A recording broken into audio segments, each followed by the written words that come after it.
¿Qué está pasando? ¿Qué está circulando en el ambiente?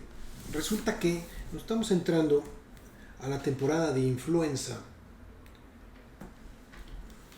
y el COVID ha quedado un poco relegado, ¿no? Sí hay casos de COVID, pero ahora hay más casos de influenza, me atrevo a decir. Y como nunca lo vamos a saber, más que al ojo de buen cubero, en este país las estadísticas desgraciadamente son muy malitas. No sé qué pasó, lo hemos platicado cantidad de veces, donde el sistema de vigilancia epidemiológica que se tenía en años anteriores para influenza era muy bueno y que se trató de utilizar este mismo sistema para monitorizar el COVID cuando Hugo López-Gatell era el zar anti-COVID y lo destrozó. Y entonces ahora no tenemos estas unidades centinela que les llaman para hacer el diagnóstico y la prevención de influenza, pero ni de COVID tampoco que funcionó, entonces estamos peor. ¿Ok? En fin, créanme, hay muchos casos. Créanme, se tienen que vacunar. Hay que vacunarse todos porque de alguna manera, si bien es cierto, no me va a proteger al 100% de que me dé un cuadro de influenza, me va a proteger, sí, al 99.9% de las formas graves de influenza. Y se los dije la vez pasada, los pacientes se siguen muriendo por influenza. No es que sea ocasional ni anecdótico. Cada año hay un determinado número de cientos de muertes por influenza. Entonces no sean estadística, por favor, y vacúnense. ¿Qué más está circulando en la mente? Hay otros virus. Hay metaneumovirus, hay los virus de influenza estacional, por supuesto el COVID, hay rinovirus, mucho rinovirus, hay virus sincicial respiratorios, ¿sí? Hablemos ahorita un poquito de cada uno de ellos, porque tienen ciertas peculiaridades, afectan a cierto grupo de población. Y ahí viene la primera disyuntiva, ¿no? Si el cuadro es viral o bacteriano. Entonces, fíjense, por ejemplo, el virus sincicial respiratorio, el BCR, muy famoso, ataca principalmente a los menores de 2 años y les causa un cuadro de bronquitis aguda o bronquiolitis. Lo van a encontrar como cualquiera de los dos términos médicos. ¿Y qué es eso? Es la inflamación de los bronquios. Los bronquios se inflan, ¿sí? La bronquiolitis es entonces la inflamación de la vía aérea respiratoria baja de los bronquios. Producen muchos mocos, secreciones, silbidos en el pecho. Uno toca a los chicos, a los más pequeños, y se siente como hacen, como se mueven las secreciones aquí, como si fuera un ronroneo de un gato o de una carcacha, una cafetera que está hirviendo. Afortunadamente la gran mayoría de los niños no tiene problemas para respirar, ¿no? Compensan muy bien, si se les oye muy feo, si se pone uno muy nervioso y si hay que atenderlo, por supuesto, pero no es una urgencia inmediata, o sea, no hay que ir corriendo al hospital, salvo en los casos donde sí realmente los pacientes están agitados, empiezan a desaturar, dejan de comer. ¿Por qué? Porque son los más chiquitos. Entonces acuérdense que los más chiquitos, un indicador importante de la gravedad de las enfermedades es la falta de sueño. O sea, se la pasan llorando todo el tiempo, están irritables, fiebre por supuesto, y no quieren comer. Y por lo mismo, también, y vale la pena mencionar, en los más chiquitos todavía, que no hagan pipí o popó, cuidado, ¿no? O sea, eso no es normal. Un niño tiene que comer, evacuar, todo el tiempo, constantemente, ¿no? Los chiquitos. Entonces, el virus sincicial respiratorio es el virus que causa el mayor número de cuadros de bronquiolitis. No quiere decir que sea exclusivo, pero estamos hablando de que es el que causa el mayor porcentaje. No estoy hablando de porcentajes tan grandes como del 70%, no. Estamos hablando de una tercera parte de los cuadros, o sea, no crean que es mucho, pero es el más común. Ahora, rinovirus. El rinovirus causa cuadros respiratorios en el adulto, ¿ok? Es mucho más frecuente que al adulto le dé rinovirus. y las manifestaciones van desde un cuadro simple de gripa, una laringitis, una laringotraqueitis o un mismo cuadro de bronquitis aguda. Normalmente el rinovirus se queda en la parte superior, pero no quiere decir que no afecte la vía aérea inferior, ¿no? Igual el cuadro es como cualquier enfermedad infecciosa, respiratoria, viral, con fiebre o sin fiebre, con tos o sin tos, abundante moco. Lo que sí nunca va a faltar es que los síntomas nasales van a estar persistentes, ¿ok?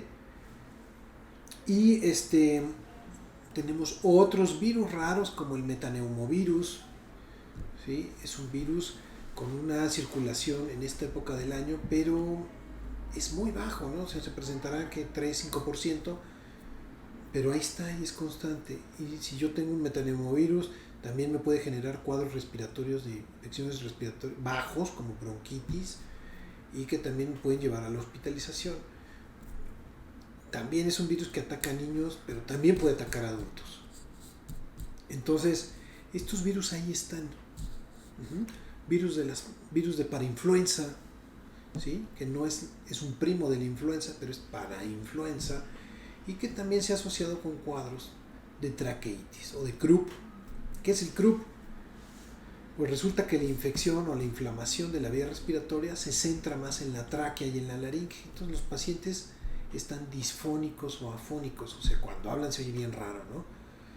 Y empiezan particularmente a toser de manera exquisita. Es una tos seca, una tos, algunos la refieren como perruna, metálica, hueca, son todas como esas variantes, ¿ok? Y es una tos constante que no te deja y que te duele el estómago de tanto toser, y que después de 2-3 días estás hasta el gorro de estar tosiendo. Entonces la principal queja es la tos, porque además lastima la garganta. Entonces uno ya no quiere tomar líquidos, ya no quiere comer, ya no quiere hacer nada. Esa es una de las particularidades de la traqueitis. Ahora, esos son virus, pero también hay bacterias. Hay bacterias que están en el ambiente circulando. Tenemos todos los neumococos que ustedes quieran, ¿sí? Y para eso hay vacunas, por cierto. Tengan sus esquemas completos de neumococo, de meningococo. Hay otros virus por ahí que son los virus que se llaman atípicos, digo, bacterias atípicas. Y estas bacterias son atípicas porque no se comportan como sus primas, que me afectan la garganta y se me inflaman las amígdalas y me da fiebre y me siento terrible y se me ponen los puntos exudados blancos en las amígdalas, etc. No, estos son atípicos porque no causan eso, porque se comportan como un virus, pero también causan, o sea, combinan de las dos, ¿no? Pareciera que no causan gran afección en la vía respiratoria superior, pero realmente inflaman mucho las vías respiratorias inferiores, me dan cuadros como una bronquiolitis, con inflamación bronquial. Entonces, hay un par de bacterias atípicas ahí, ¿ok? Entonces, bueno, tenemos otros tipos de bacterias, como es Moraxella catarrhalis, la clásica del catarro, o Bramanella catarrhalis, ahí están. Y vaya, les puedo ir diciendo nombres y nombres de bacterias o de virus, que son cientos, y todas comparten lo mismo, ¿no? Todas afectan la vía respiratoria superior. Todas me causan un cuadro, algunas la vía inferior, unas con fiebre, otras con fiebre. Entonces, aquí viene el arte del médico de tratar de identificar, sin tener pruebas a la mano, qué tipo de bacteria es. Escucha tu salud con el Dr. Jaime del Río, un programa en donde encontrarás información relevante para ti y toda tu familia, llevado de la mano de expertos y especialistas en la materia. Comenzamos. Hola amigos, ¿qué tal? Buenas tardes. Bienvenidos al programa Escucha tu Salud con el Dr. Jaime del Río. Estoy transmitiendo desde la Ciudad de México, en una de mis oficinas también, de mis consultorios. Hoy es 14 de noviembre del año 2023 Y bueno, pues en vivo transmitiendo, doy la bienvenida a todas aquellas personas que me sintonizan a través de la frecuencia de imperfecto.com.mx, radio por internet. También a todos aquellos que a través del live del Facebook y el YouTube me ven también, gracias por conectarse. Y finalmente para todos aquellos que de manera sincrónica a través de los podcasts en las diferentes plataformas como Spotify, Google, Anchor, iHeartRadio, busquen el programa Escucha tu Salud, ahí también me van a ver. No solamente están los videos de los programas completos o los podcasts de los programas completos, sino también hay shorts, reels, programas y videos por tema, etcétera. También están los videos del Dr. Gus Valle, al cual también le mando un saludo y agradecemos toda su participación como colaborador importantísimo de este programa. Bueno, el día de hoy les tengo un par de temas de mucho interés, de lo que he estado viendo esta semana, inquietudes que me han surgido y que seguramente para todos ustedes también lo serán. Vamos a platicar esencialmente de las infecciones respiratorias, ¿no? Altas, bajas. ¿Qué onda con las neumonías, con las traqueitis, con los cuadros de Krupp, bronquitis y algunas como incógnitas que siempre se presentan, como por ejemplo, ¿qué es eso de que los médicos siempre dicen, ay, es viral o bacteriano? ¿Qué es eso de, pues necesitas un antiviral o un antibiótico? Así casi excluyentes las disyuntivas, ¿no? Hay que hacer pruebas rápidas de qué no hay que hacer. Antiinflamatorio o analgésico son lo mismo, ¿no? Ya dije virus, bacteriano, viral, vaya. Y lo que vaya surgiendo y lo que me vayan mandando también. Así que empecemos sin más preámbulo. Hablemos primero de el día 17 de este mes. Se está conmemorando un día más del Día Mundial de Lucha contra Diabetes mellitus, ¿sí? Una enfermedad sumamente extendida en la población a nivel mundial. México, a pesar de todo y del mal diagnóstico y de los malos tratamientos que tenemos con los pacientes que tienen diabetes mellitus, ocupa uno de los lugares importantes a nivel Latinoamérica y a nivel mundial también de diabetes mellitus, ¿sí? ¿Cuánta diabetes hay en este país? La verdad es que no sabemos, pero se estima que más o menos un 10 a un 15% de la población la puede tener diagnosticada, y por ahí hay una cifra negra que también puede rondar el mismo valor, ¿no? En los últimos años se han intensificado las campañas de detección y se han hecho más finos los métodos diagnósticos. Fíjense que antes pensábamos, diabetes mellitus era azúcar o la glucosa en sangre elevada arriba de 130 miligramos, 140 de manera persistente. Y eso ha cambiado mucho. O sea, no solamente basta eso. Cuando eso ya está persistentemente elevado, no hay duda de que sí es un cuadro de diabetes. Se hacen otras valoraciones como niveles de insulina, las curvas de tolerancia a la glucosa se han diferido porque hay métodos más finos para encontrar cuando un paciente es alérgico, un paciente tiene diabetes o no, o se encuentra en unos estadios iniciales de diabetes que se le conoce como resistencia a la insulina ahora, o se encuentra en un estado como prediabético, que también por ahí es parte del argot o de la jerga que se utiliza en el ambiente no médico, ¿no? Es que soy prediabético, ¿no? O sea, lo que pasa es que no eres prediabético, tienes una resistencia a la insulina. ¿Y esto qué es? Esto es, pues básicamente, que la cantidad de insulina que secreta el páncreas, que es indispensable para que la glucosa de la sangre, el azúcar en la sangre, pueda ingresar a las células de los músculos o a las células del cuerpo y se metabolice y se queme y nos dé energía, está disminuida esta insulina, ¿no? Entonces el páncreas está secretando menos insulina de la que necesito, por lo tanto tengo un excedente de azúcar en la sangre. Y ese excedente de azúcar en la sangre es lo que causa todas las complicaciones de la diabetes mellitus, todas las complicaciones. ¿Cuáles? Pues principalmente, ya lo dijeron algunos médicos, que la principal complicación de la diabetes mellitus es a nivel renal, la insuficiencia renal, ¿sí?, crónica.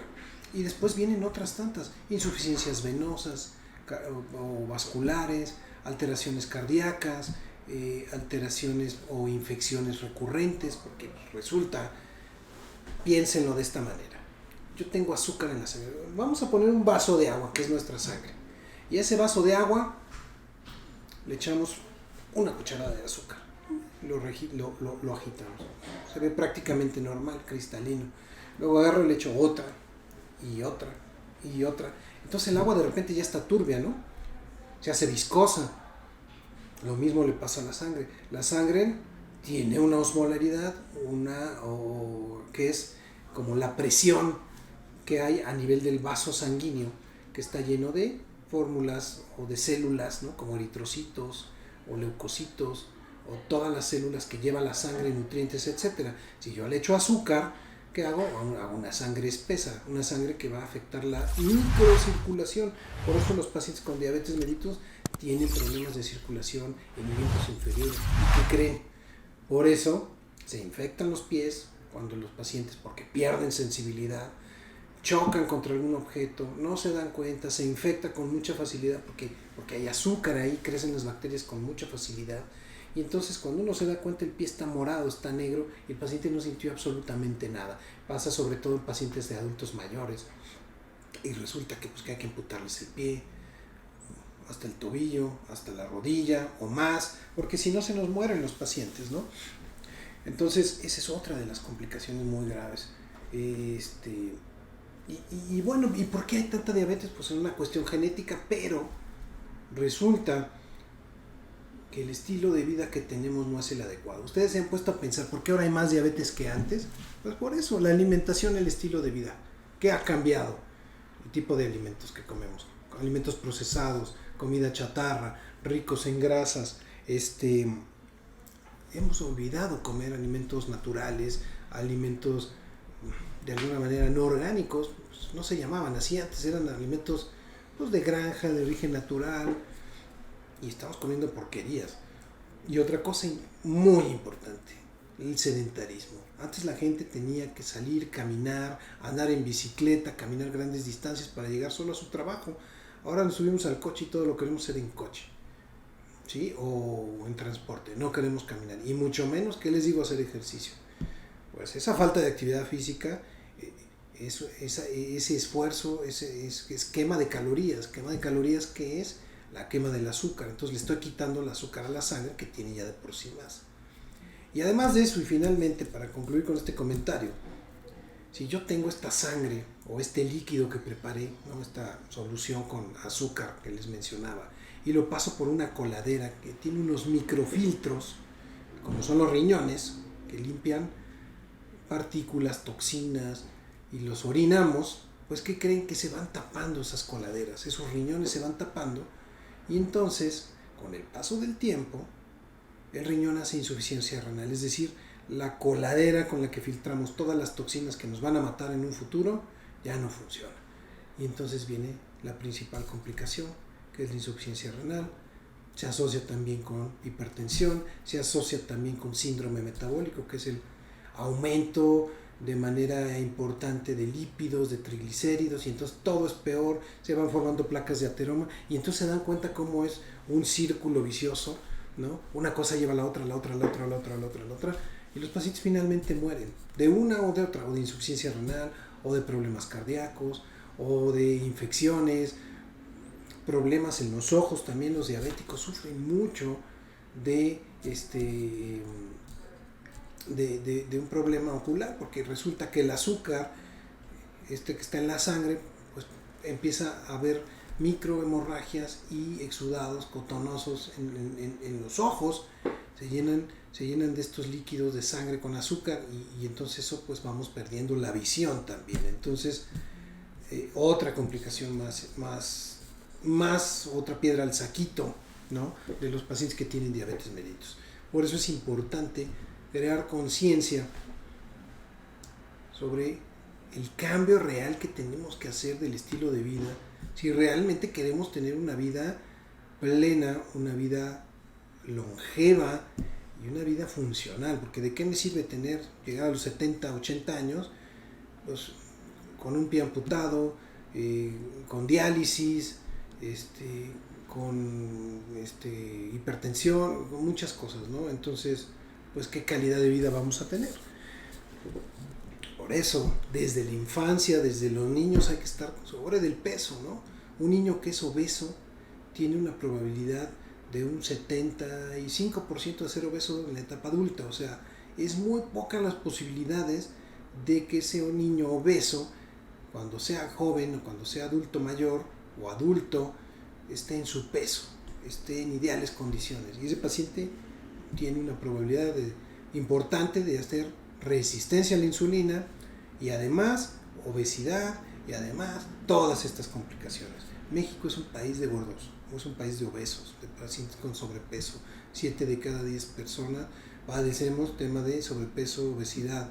Entonces es una lucha, y es una lucha que se hace día a día a día. El hecho de que haya etiquetas en los alimentos donde advierten del exceso de calorías, del exceso de grasas, no es un juego, realmente hay que hacerles caso, pero sobre todo hay que aprender a comer. No sabemos comer, ¿sí? Comemos cuando tenemos oportunidad, comemos como desesperados, no tenemos los tiempos. Es cierto que la vida es moderna, la vida es rápida, pero si no hacemos esto, pues nos damos cuenta después de 40 o 50 años, pues que hicimos algo mal y que estamos pagando ya entonces a esta edad, ¿no? El ejercicio es importante. Y es que es bien difícil que una persona con sobrepeso, con obesidad, después de la edad adulta empiece a bajar de peso y que trate de volver a aprender a comer. No quiere decir que no se pueda, claro que se puede, pero cuesta, y cuesta muchísimo trabajo, ¿no? Dejar esos gustos culposos, ¿no? Los alimentos ricos en azúcares. El azúcar es una cuestión adictiva, o sea, aquel que no conozca prácticamente a nadie que no diga que le gustan los dulces, o los azúcares, o los chocolates, o las donas, o ¿qué más les gusta? Que tenga azúcar, ¿no? Los hot cakes, los waffles, las crackers, los cereales, todos endulzados con un montón de azúcar. Además, azúcares como ricos en alta fructuosa, ¿no? Que tienen mucha azúcar, ¿no? Y ojo, hay que evitar todos los azúcares libres. Hay que evitar utilizar el azúcar en el café, en el agua, refresco, bebidas azucaradas como todas las que ustedes conocen. Eso es una fuente que va directo, es veneno puro, porque así como entra, así como sube inmediatamente y se mete a la sangre y eleva el azúcar en la sangre. Y si yo no tengo glucosa, pues se va acumulando, ¿no? Entonces, este es el panorama de cómo es la diabetes mellitus en el día a día. ¿Y por qué? ¿Y por qué es tan importante en este país? ¿Por qué causa tantos problemas, tanta mortalidad? Porque la gente se muere. Dense una vuelta por el Seguro Social. Ustedes no lo saben, pero uno que vive en ese ambiente, los pasillos y los pisos de medicina interna están llenos de diabéticos, sobre todo, ¿sí? De diabéticos que tienen insuficiencia renal, de diabéticos con insuficiencia renal y con hipertensión, con problemas cardíacos. Eso es el día a día, eso es lo que ven todos los internistas. Entonces, carajo, no puede ser que no haya una política de Estado en donde realmente no se les enseña a comer a los niños desde la primaria. Se han hecho esfuerzos, falta muchísimo, estamos a años luz, pero ahora veo con gusto que los niños ya empiezan a ser capaces de seleccionar el tipo de alimentos que quieren comer. Veo con mucho gusto que los niños ya toman agua en lugar de refresco y que lo prefieren. Veo con gusto que prefieren comer un plato con carne y ensalada que unas papas fritas, ¿no? No siempre, claro que no, y tampoco se trata de privarse de eso, sino que hay que saberlo comer. ¿Cuántas veces? ¿Cuándo? bajo qué circunstancias, si me como esto, qué tengo que hacer para compensarlo, cuánto ejercicio tengo que hacer si me excedí el fin de semana, todo eso es importante. Entonces, bueno, ese era el editorial sobre el tema de la diabetes mellitus y el Día Mundial de Diabetes Mellitus, que estamos celebrando o conmemorando más bien. No es una celebración para nada, dista mucho de celebrar que tengamos esto, sino recordamos que este problema ahí está y que queremos hacer conciencia sobre esta enfermedad. Vámonos al tema principal de este programa. Hoy vamos a hablar de las infecciones respiratorias agudas. Y resulta que, y ya lo han visto, lo están viviendo, a pesar de que el invierno todavía no llega, el invierno viene, ¿no? Como en esa famosa serie de los Game of Thrones que todo el tiempo decían The winter is coming, pues el invierno viene realmente, y yo no entendía hasta no sé cuántas temporadas después lo entendí. Es una excelente serie, por cierto. Pues, ahí viene el frío. Y aunque este otoño no ha sido muy frío, les prometo que sí va a ser frío, estoy casi seguro. Y nos vamos a seguir enfermando. Ya estoy viendo un montón, demasiados cuadros de infecciones de gargantas, de vías respiratorias, superiores principalmente, sí, faringitis, sinusitis, rinitis, otitis, faringoamigdalitis, amigdalitis, y vámonos más abajo, laringitis, traqueitis, neumonías. Todo el árbol bronquial o todo el aparato respiratorio susceptible a inflamarse, a infectarse. ¿Ok? Entonces, eso es de lo que nos vamos a estar enfrentando el día al día y vamos a estar conviviendo con personas enfermas. De alguna manera, desafortunadamente,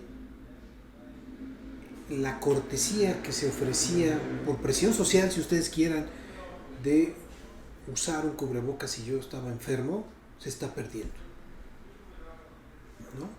Porque ya no es obligatorio, ¿sí? Entonces por eso digo, es una cortesía.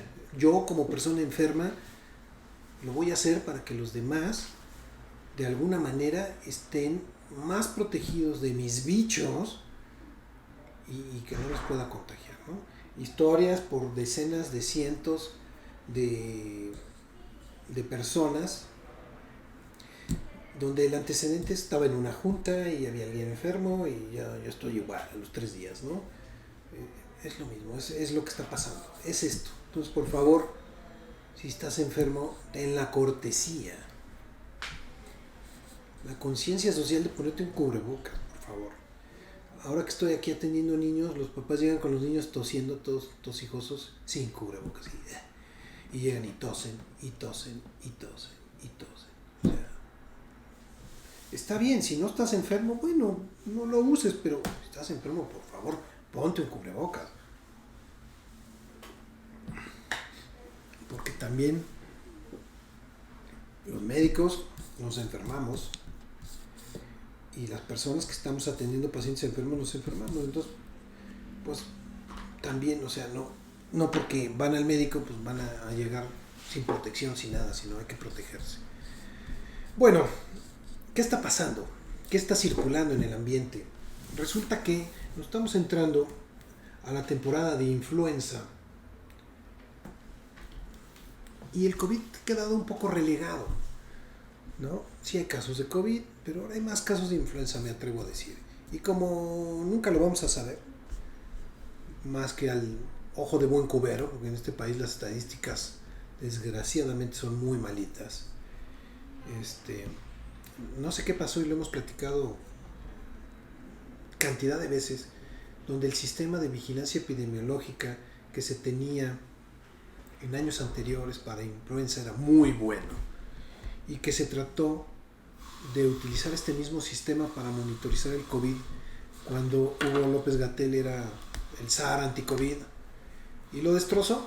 Y entonces ahora no tenemos estas unidades centinela que les llaman para hacer el diagnóstico y la prevención de influenza, pero ni de COVID tampoco que funcionó, entonces estamos peor. ¿Ok? En fin, créanme, hay muchos casos. Créanme, se tienen que vacunar. Hay que vacunarse todos porque de alguna manera, si bien es cierto, no me va a proteger al 100% de que me dé un cuadro de influenza, me va a proteger, sí, al 99.9% de las formas graves de influenza. Y se los dije la vez pasada, los pacientes se siguen muriendo por influenza. No es que sea ocasional ni anecdótico. Cada año hay un determinado número de cientos de muertes por influenza. Entonces no sean estadística, por favor, y vacúnense. No sean estadística y si se sienten mal, vayan a consulta. Miren que es tan fácil como lo veníamos haciendo, como hacer una prueba de reinfluenza y recibir el tratamiento y todos felices, ¿no? ¿Qué más está circulando en la mente? Hay otros virus. Hay metaneumovirus, hay los virus de influenza estacional, por supuesto el COVID, hay rinovirus, mucho rinovirus, hay virus sincicial respiratorios, ¿sí?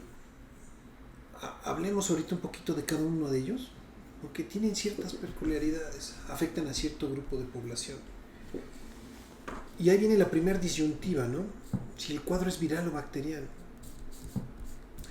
Entonces, fíjense, por ejemplo, el virus sincicial respiratorio, el BCR, muy famoso, ataca principalmente a los menores de 2 años y les causa un cuadro de bronquitis aguda o bronquiolitis. Lo van a encontrar como cualquiera de los dos términos médicos. ¿Y qué es eso? Es la inflamación de los bronquios.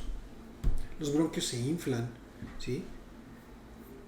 La bronquiolitis es entonces la inflamación de la vía aérea respiratoria baja de los bronquios. Producen muchos mocos, secreciones, silbidos en el pecho. Uno toca a los chicos, a los más pequeños, y se siente como hacen, como se mueven las secreciones aquí, como si fuera un ronroneo de un gato o de una carcacha, una cafetera que está hirviendo. Afortunadamente, la gran mayoría de los niños no tiene problemas para respirar, ¿no? Compensan muy bien. Si se les oye muy feo, si se pone uno muy nervioso, y si hay que atenderlo, por supuesto, pero no es una urgencia inmediata, o sea, no hay que ir corriendo al hospital. Salvo en los casos donde sí, realmente los pacientes están agitados, empiezan a desaturar, dejan de comer. ¿Por qué? Porque son los más chiquitos. Entonces acuérdense que los más chiquitos, un indicador importante de la gravedad de las enfermedades es la falta de sueño. O sea, se la pasan llorando todo el tiempo, están irritables, fiebre por supuesto, y no quieren comer. Y por lo mismo, también, y vale la pena mencionar, en los más chiquitos todavía, que no hagan pipí o popó, cuidado, ¿no? O sea, eso no es normal. Un niño tiene que comer, evacuar, todo el tiempo, constantemente, ¿no? Los chiquitos. Entonces, el virus sincicial respiratorio es el virus que causa el mayor número de cuadros de bronquiolitis. No quiere decir que sea exclusivo, pero estamos hablando de que es el que causa el mayor porcentaje. No estoy hablando de porcentajes tan grandes como del 70%, no. Estamos hablando de una tercera parte de los cuadros, o sea, no crean que es mucho, pero es el más común. Ahora, rinovirus. El rinovirus causa cuadros respiratorios en el adulto, ¿ok? Es mucho más frecuente que al adulto le dé rinovirus y las manifestaciones van desde un cuadro simple de gripa, una laringitis, una laringotraqueitis o un mismo cuadro de bronquitis aguda. Normalmente el rinovirus se queda en la parte superior, pero no quiere decir que no afecte la vía aérea inferior, ¿no? Igual el cuadro es como cualquier enfermedad infecciosa, respiratoria, viral, con fiebre o sin fiebre, con tos o sin tos, abundante moco. Lo que sí nunca va a faltar es que los síntomas nasales van a estar persistentes, ¿ok? Y tenemos otros virus raros como el metaneumovirus, ¿sí? Es un virus con una circulación en esta época del año, pero es muy bajo, ¿no? O sea, se presentará que 3-5%, pero ahí está y es constante. Y si yo tengo un metaneumovirus, también me puede generar cuadros respiratorios de infecciones respiratorias bajos, como bronquitis, y que también pueden llevar a la hospitalización. También es un virus que ataca a niños, pero también puede atacar a adultos. Entonces, estos virus ahí están. Virus de parainfluenza, ¿sí? Que no es un primo de la influenza, pero es parainfluenza, y que también se ha asociado con cuadros de traqueitis o de croup. ¿Qué es el croup? Pues resulta que la infección o la inflamación de la vía respiratoria se centra más en la tráquea y en la laringe. Entonces los pacientes están disfónicos o afónicos, o sea, cuando hablan se oye bien raro, ¿no? Y empiezan particularmente a toser de manera exquisita. Es una tos seca, una tos, algunos la refieren como perruna, metálica, hueca. Son todas como esas variantes, ¿ok? Y es una tos constante que no te deja y que te duele el estómago de tanto toser. Y que después de 2-3 días estás hasta el gorro de estar tosiendo. Entonces, la principal queja es la tos, porque además lastima la garganta. Entonces uno ya no quiere tomar líquidos, ya no quiere comer, ya no quiere hacer nada. Esa es una de las particularidades de la traqueitis. Ahora, esos son virus, pero también hay bacterias. Hay bacterias que están en el ambiente circulando. Tenemos todos los neumococos que ustedes quieran, ¿sí? Y para eso hay vacunas, por cierto. Tengan sus esquemas completos de neumococo, de meningococo. Hay otros virus por ahí que son los virus que se llaman atípicos, bacterias atípicas. Y estas bacterias son atípicas porque no se comportan como sus primas, que me afectan la garganta y se me inflaman las amígdalas y me da fiebre y me siento terrible y se me ponen los puntos exudados blancos en las amígdalas, etc. No, estos son atípicos porque no causan eso, porque se comportan como un virus, pero también causan, o sea, combinan de las dos, ¿no? Pareciera que no causan gran afección en la vía respiratoria superior, pero realmente inflaman mucho las vías respiratorias inferiores, me dan cuadros como una bronquiolitis, como inflamación bronquial. Entonces, hay un par de bacterias atípicas ahí, ¿ok? Entonces, bueno, tenemos otros tipos de bacterias, como es Moraxella catarrhalis, la clásica del catarro, o Bramanella catarrhalis, ahí están. Y vaya, les puedo ir diciendo nombres y nombres de bacterias o de virus, que son cientos, y todas comparten lo mismo, ¿no? Todas afectan la vía respiratoria superior. Todas me causan un cuadro, algunas la vía inferior, unas con fiebre, otras con fiebre. Entonces, aquí viene el arte del médico de tratar de identificar, sin tener pruebas a la mano, qué tipo de bacteria es. Nos guiamos por algunas de estas características que son sumamente importantes. La edad o el grupo etario, las manifestaciones, el tiempo de evolución, el periodo de incubación, si hay fiebre, si no hay fiebre, si está muy sintomático o no. Hay algunas pruebas rápidas que sí utilizamos como pruebas de COVID, de influenza. Ya por ahí también hay una prueba rápida de BCR o de sincicial respiratorio, gran ayuda. Pero hay otros paneles que se utilizan para virus que se tardan una semana en salir. Ya para cuando sale el panel viral, pues uno ya, muchas gracias, ya no lo necesito, ya el paciente ya o se curó o se puso peor. Entonces, bueno, ese es uno de los trabajos principales donde uno pasa minutos discerniendo qué tipo de tratamiento es el que más le va al paciente. ¿Y qué creen? Hay cuadros que están mezclados. Mezclados me refiero a qué? A que cuando un paciente tiene una infección viral, un buen número, un buen porcentaje, no solo es un virus, sino son 2 o son 3. O que combina con bacterias, virus y bacterias. Cuando uno tiene una infección viral, que es como mucho más común, por supuesto, se presume que el 80% de los cuadros infecciosos de la vía respiratoria son virales. Y es cierto, pero con el paso del tiempo y dependiendo de las características personales de cada quien, se va a coinfectar con una bacteria. Y entonces el cuadro va a empeorar. Y entonces va a tener a lo mejor una fiebre más persistente, más fuerte. Entonces, si yo ya sé que mi paciente es un paciente, no sé, alérgico, tiene muchos mocos, siempre se infecta mes tras mes, pues ese paciente no puede ser tratado con un antigripal clásico, ¿no? Necesita un tratamiento más agresivo.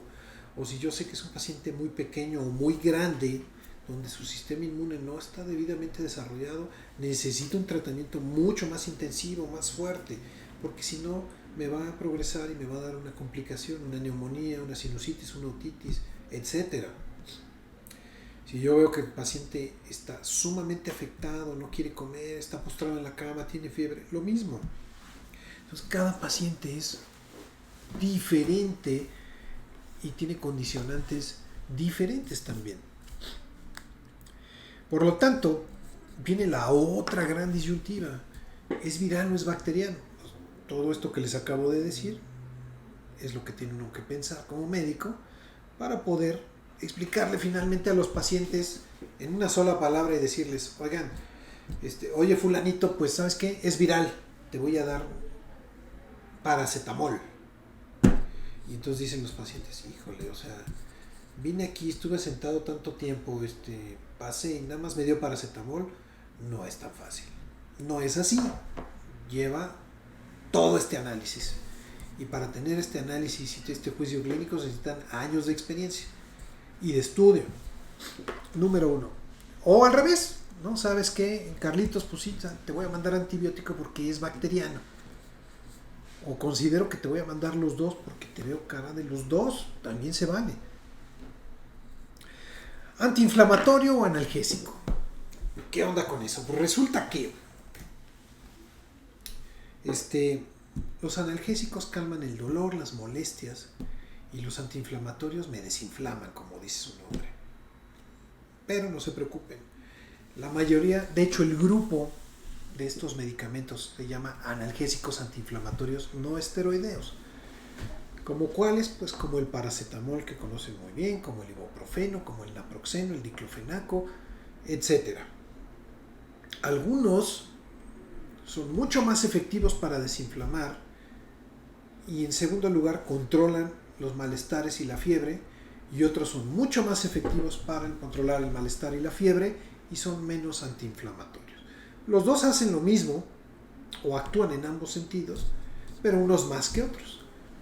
Entonces el médico también debe de resolver, decir, ¿qué es lo que está pasando? Pepito se queja más de qué, de que le duele, de que se siente mal, que la cabeza, que esto, que el otro, o realmente está más inflamado y no puede hablar y le cuesta trabajo tragar y beber y comer. Entonces esa es la otra gran disyuntiva, ¿no? Entonces ya hablamos de viral, bacteriano, antibiótico, antiviral, antiinflamatorio, analgésico, las pruebas que tenemos, los virus, las bacterias. Bien. Y algunos de los cuadros que son los más frecuentes. Vamos a ver qué me han escrito.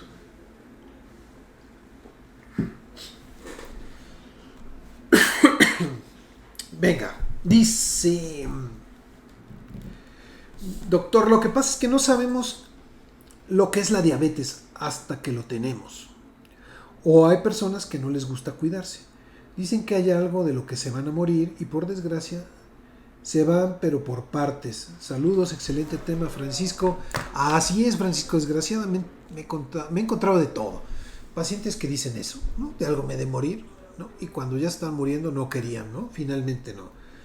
Pacientes que me han dicho, pues sí tengo diabetes, pero pues, yo no me cuido, ¿no? O no me tomo mis medicinas, o hace 3 años me hice el último control, así. Doctor, ¿cuál es el principal causa de diabetes? Excelente pregunta. Saludos a Daniela, que ya me sigue, gracias. Pues resulta, Daniela, que no se sabe, desgraciadamente. Pero sí te puedo decir por qué pasa. Creamos autoanticuerpos, que es la teoría más aceptada, que atacan a las células del páncreas que producen insulina, y entonces cuando yo mato esas células, pues dejo de producir insulina y entonces al no haber insulina no quemo el azúcar y el azúcar se queda en la sangre. ¿Ok? Entonces es una serie de condicionantes desafortunadas que tienen un origen que probablemente, sí hay factores genéticos, se han identificado un grupo de genes por ahí que en ciertas poblaciones como la mexicana están presentes, pero no es el único factor. Se ha asociado con algunos tipos de infecciones, pero no es la única causa. Y por supuesto, la dieta, la alimentación, el estilo de vida, todo eso es importante. Dice, doctor, ¿por qué mencionan que hay diferentes tipos de diabetes? Ya lo sigo, Jesús, gracias. Hay diabetes que son dependientes de insulina, donde me la tengo que estar inyectando. O hay diabetes en donde todavía la función pancreática es residual y produzco cierta cantidad de insulina que con algunos medicamentos estimulo la producción de más insulina del páncreas, de las células que quedan, hasta que se acaba. Entonces los diabéticos no insulino dependientes en algún momento de su vida van a necesitar insulina. No sabemos cuándo. Ahora, por cierto, hay tratamientos sumamente efectivos para el control de la diabetes. No solamente se trata del diagnóstico oportuno, o sea, muy temprano, como la medición de hemoglobina glucosilada, que es un indicador sumamente fino para saber si yo estoy teniendo exceso de azúcar en la sangre. Porque resulta que los glóbulos rojos son un búfero, según compensan. Si yo tengo exceso de azúcar en la sangre, los glóbulos rojos se la comen y la guardan y luego la utilizan, pero tienen un límite. Entonces yo puedo llegar a medir cuánta azúcar hay en los glóbulos rojos con la hemoglobina glucosilada y hay patrones. Si está elevado, cuidado, ya me estoy pasando de azúcar. Ahora, ¿la diabetes se puede revertir? Yo ya soy parte del programa. Carlos, gracias Carlos. Pues es lo que decía, los tratamientos ahora son efectivos y hay tratamientos que están ayudando a estimular, sí, las células del páncreas, pero también de alguna manera a tratar de regenerar el páncreas. Hay medicamentos muy efectivos, como medicamentos como hormonales que están ayudando a esto, y que todavía no hay una cura definitiva, pero que ayudan a tener mejor control antes de llegar a la insulina. Entonces nos estamos echando para atrás para que podamos controlar mejor la diabetes en estadios más tempranos y no tengamos las complicaciones. A ver, doctor, ¿un niño puede tener diabetes? Gracias, Sergio. Sí, desafortunadamente sí. Y cada vez estamos viendo a edades más tempranas. Si bien es cierto, hay casos raros de niños con diabetes desde prácticamente el nacimiento, son anecdóticos, pero antes la diabetes se consideraba una enfermedad de adultos y ahora lo estamos viendo a los 15, 16, 20, 30. ¿Por qué? Por esto, porque comemos mal, porque no hacemos ejercicio, porque somos obesos, por eso. Dice, doctor, mi hijo tiene una tos con un chillido muy particular. ¿Eso puede ser asma? Gracias, ya soy parte de la comunidad. Sandra, muchas gracias. Los chiflidos en el pecho, cuando se presentan, no todo lo que chifla es asma, ¿no? Esa es una gran frase. Uno puede tener silbidos en el pecho por múltiples causas, por una infección, por un virus sincicial respiratorio, por un parainfluenza, por un rinovirus, y a lo mejor es pasajero el chiflido y se me quita y no me vuelve a dar nunca más. Eso regularmente ocurre en niños chiquitos hasta los 3 años, pero si este chiflido es persistente a los 3, a los 4, a los 6, a los 7, a los 10, pues es otra causa. ¿Sí? Puede ser asma, sí, pero también puede ser reflujo en el adulto, por ejemplo, o en los niños. Puede ser una alergia, puede ser una malformación de la vía respiratoria. O sea, hay muchas causas que me pueden dar silbidos en el pecho. Doctor, dice, ¿qué debo hacer si mi hijo presenta mucha fiebre pero no tiene tos? Solo dice que le molesta la garganta. ¿Puede estar con alguna infección? Gracias y me encanta escucharlo. Karina Luz, gracias Karina. Pues, 1. Hay que controlar la temperatura con un antipirético sí, que regularmente son de los de uso común, ¿no? El paracetamol, que es el más común, el más usado. Manejarlo así. No todos los cuadros infecciosos van a causar tos. El niño tiene una cosa muy particular. Los niños a los que se les inflama la garganta, les estimula el centro de la tos con mucha mayor facilidad que un adulto. Entonces un niño con inflamación de garganta va a toser. Al niño que se le inflaman los oídos va a toser. Entonces no tiene que ser siempre así. Hay niños que se enferman y solo tienen fiebre porque están en esa fase de viremia, donde aumentan los virus o las bacterias en la sangre y se trata de defender. La fiebre, por cierto,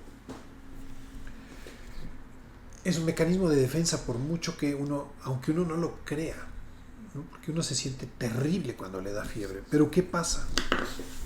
Los virus y las bacterias necesitan vivir y se reproducen en ciertas condiciones que incluye la temperatura y otras cosas más como nutrientes. Pero bueno, entonces el cuerpo, ¿qué hace para defenderse?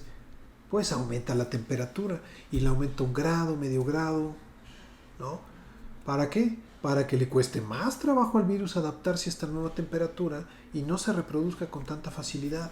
Entonces es un mecanismo de defensa que a veces puede tener complicaciones como crisis convulsivas por fiebre, ¿no? Cuando la temperatura sube en los niños chiquitos, esto puede pasar.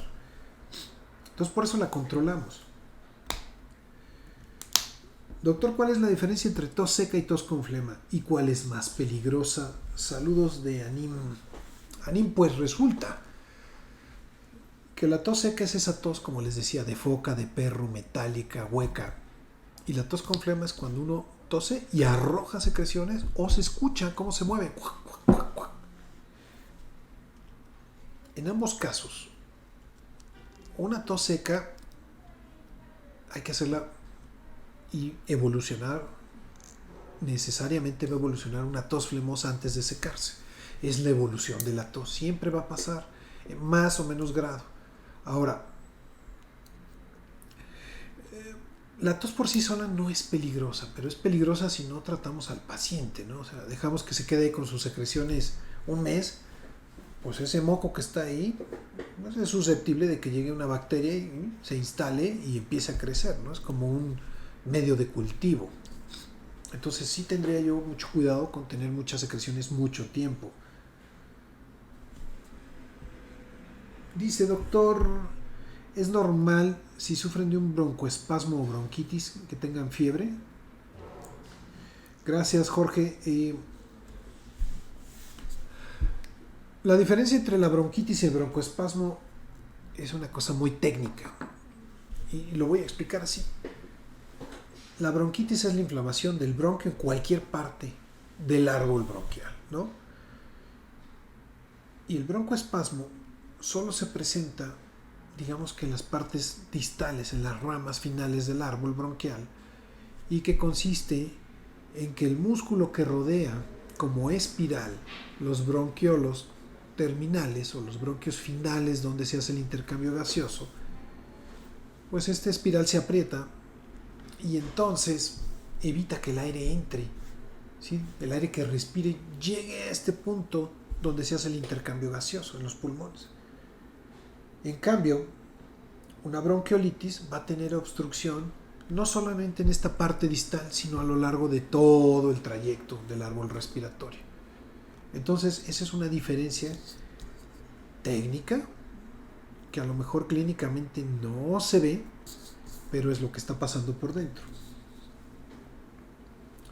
Dice, doctor, ¿hay que dejar de amamantar a los bebés si tienen mucha tos o moco? Saludos, me encanta, ya lo sigo. Pame, gracias, Pame. No, Pame, tienen que comer esos bebés. Entonces, hay que limpiarles la nariz y aspirarles los mocos a cada rato si es necesario.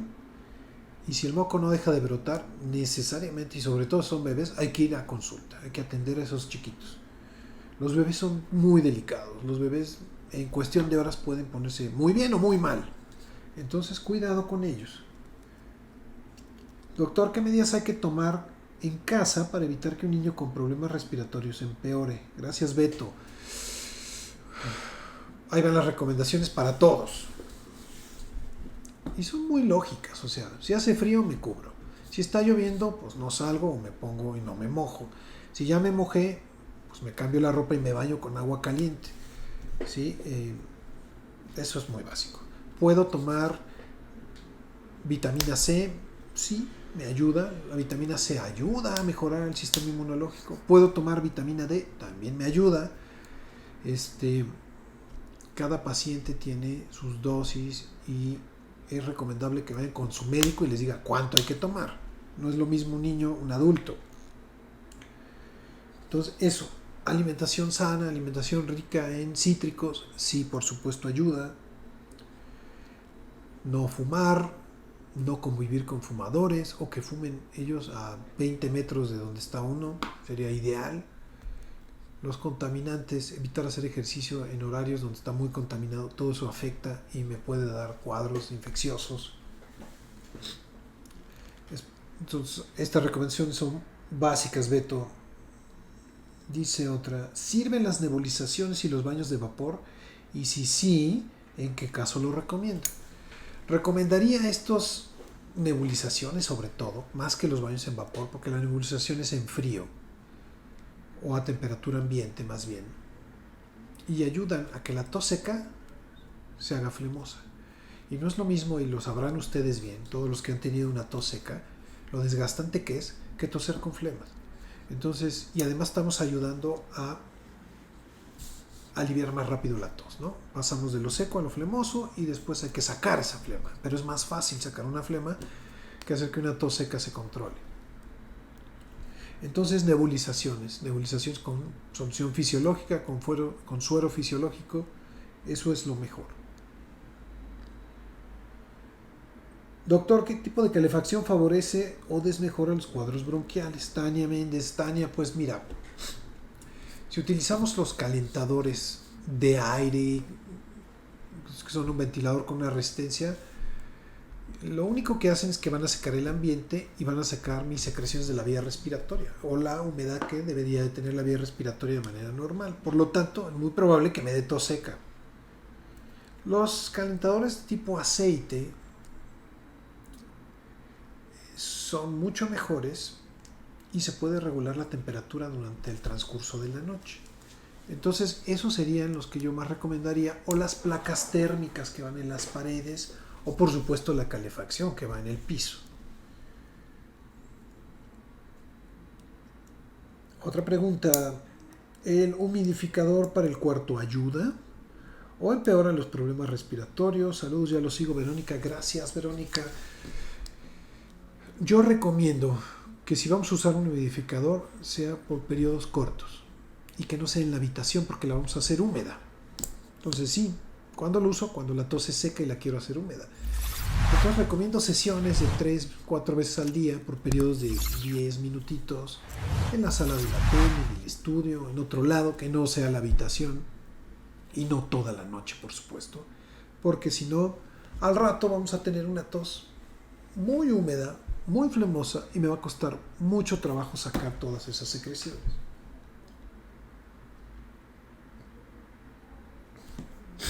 Bueno, creo que son todas las preguntas. Muchas gracias por mandarme estos cuestionamientos. La verdad es que me encanta estar con esta interacción con ustedes, contestar estas preguntas que son muy válidas, muy sentidas, muy inteligentes, y que espero que estas respuestas les ayuden a mejorar su estado de salud, sus intervenciones o las personas que están enfermas. Quiero agradecer también el número importante de nuevos seguidores y que poco a poco va creciendo esta comunidad de Escucha tu Salud, que me sigue, que me escucha, que me ve. Y bueno, pues se los agradezco mucho y me alienta a seguir haciendo este trabajo que es un trabajo social, un trabajo altruista que hago con mucho gusto para que todas las pacientes, todas las personas que me ven, pues se sientan que pueden confiar en alguien, que le pueden preguntar algo a alguien, ¿no? Y que les va a responder de una manera desinteresada y con mucho gusto, además. Bueno, no me resta nada más que agradecer su permanencia, su tiempo. Recuerden que el programa se queda en las redes sociales, en el YouTube, en el Facebook, en las cuentas de Instagram van a encontrar también, y en estas mismas, pues los cortos, los shorts, los reels, donde viene la información mucho más condensada. No dejen de ver y de escuchar los videos del Dr. Gus Valle también. Es 5 minutos de sabiduría también pura. Y bueno, pues nos vemos la siguiente semana por aquí. Les deseo que sean felices. Cuídense del frente frío que está en gran parte del país. Y pues con estas recomendaciones, ¿no? Traten de no enfermarse. Sean felices el resto de la semana. Nos vemos por aquí. Amigos, hola, soy el Dr. Jaime del Río. Soy alergólogo, pediatra y profesor de la universidad. Quiero invitarte a que sintonices cada martes a las 5 de la tarde mi programa Escucha tu Salud. El programa, mira, lo vas a encontrar en diferentes plataformas. Por radio, www.imperfecto.com.mx, modalidad radio. En Facebook Live, @alergiapolanco-lomas. En YouTube, Dr. Jaime del Río. Y los podcasts que están disponibles en Spotify, en Google Podcast y en Anchor. El nombre es el programa Escucha tu Salud. Y mira, el objetivo de este programa es que estés actualizado, tengas información de primera mano, información verídica, información que te va a ayudar además con tips, con consejos, anécdotas, vivencias, a responder tus dudas, para que mejores tu calidad de vida y tu día a día. Nos vemos.